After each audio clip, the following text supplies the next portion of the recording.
pour les démocrates, Laurent Croisier. Oui, merci Madame la Présidente, Monsieur le Directeur Général de la Création Artistique, mes chers collègues.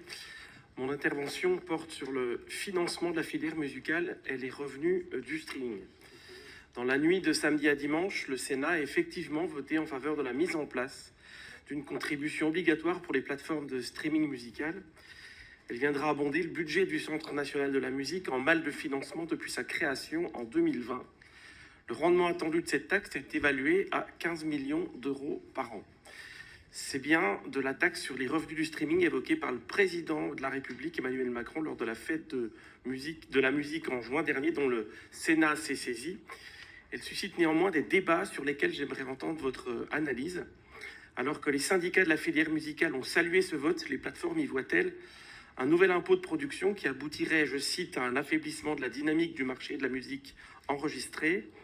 Le syndicat des éditeurs de services de musique en ligne évoque des pertes pour les artistes et les créateurs français et la menace d'une hausse des prix des abonnements d'au minimum 10%.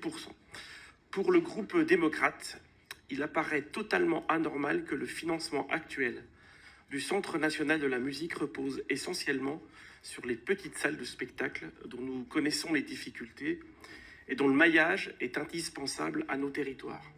Concernant cette contribution streaming, il nous semble que l'assiette large, la faiblesse ainsi que la progressivité du taux en fonction du chiffre d'affaires permettent de protéger les entreprises les plus fragiles sans engendrer de répercussions sur les abonnements. Cette contribution offrirait au CNM les garanties nécessaires à la poursuite de son activité en lui assurant des ressources de financement pérennes.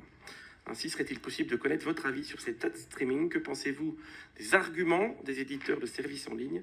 Considérez-vous que cette proposition permet d'assurer l'équilibre du CNM sans trop peser sur le spectacle vivant? Je vous remercie.